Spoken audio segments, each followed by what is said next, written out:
Longhurst next. Oh, look, they've got Russell out. Whoa, hang on, Rusty, where are you off to? Ingall is all over the place here. Looks like he might be doing Hello, a bit everyone. of... So it's Friday night, and I'm just chipping away at a few odds and ends on BA1. And I had some old footage rolling in the background on the TV. And a lot of people, I guess, connect with this car via the 2003 Supercar season, where it obviously had the dust up with Mark Skaife at Eastern Creek. But it did 2 years in the main game. So it ran 2004 as well.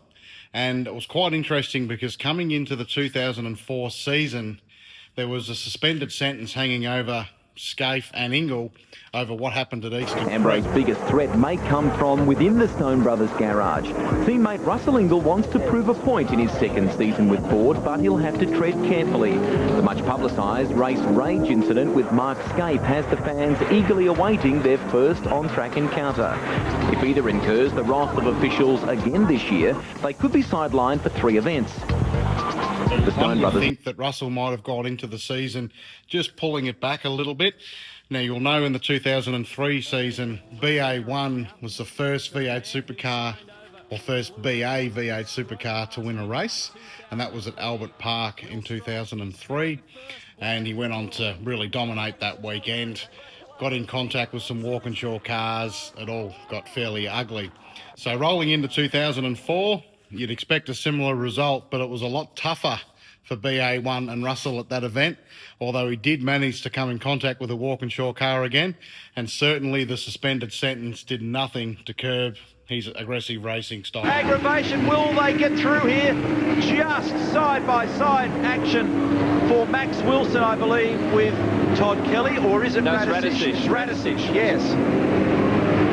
Just squeeze Kelly off the track. Let's hear from more bumping going on here. That's Russell Ingall. And Rick Kelly was pounded into that wall. So you said it, Neil.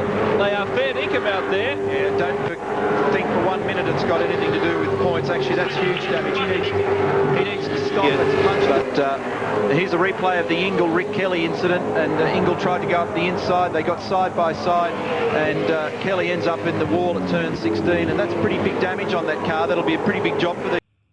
2004 doesn't feel like that long ago, but you have a look at what happened to BA1 later in the race where it got turned around. It got beached in the gravel, and instead of throwing a safety car, they dragged the car out under race conditions, albeit under a local yellow. Now, you wouldn't dream of doing that these days, and you even go back and have a look at that same weekend where Dale Breed ended up hitting the fence. They left that car there and let the race finish, which is just incomprehensible by today's standards. In the right place at the right time to prevent Todd from getting any closer. And I don't think Todd's got a car that's any faster, if at all. That's in a bad spot. It is. I'm a bit surprised, actually, but they're running to a fairly tight schedule here at Albert Park, so obviously they're quite happy. But gee, that Park's been fairly close. Obviously, there. There's been some tragedies in F1 in recent years with obviously recovery machines on the track and cars hitting them and whatnot. So you can understand why it's changed. But it makes you feel old when you look back at this footage and realise a lot of time has passed. But the memories of these cars are not as strong as ever. Trouble for Russell Ingall. He's ended up in the kitty litter there. That's a very vulnerable spot, and he won't get out of there. Looks like it's all over, Russ. You look pretty buried, mate. Can you get out from there? Here's a replay. Car 16 tags him, and he hasn't got far enough up the inside. There's been plenty of dead ahead. There's the wave yellows, double yellows there to step up the urgency of the issue. Jason Bright's form last year. They've actually got a tractor in there now, just pulling out Caltech's car. Tony Longhurst next. Oh, look, they've got Russell out. Whoa, hang on, Rusty, where are you off to? Ingall is all over the place here. Looks like he might be doing a bit of... you know what he's doing? He's just cleaning the gravel off his tyres because they'll be embedded with dust and garbage.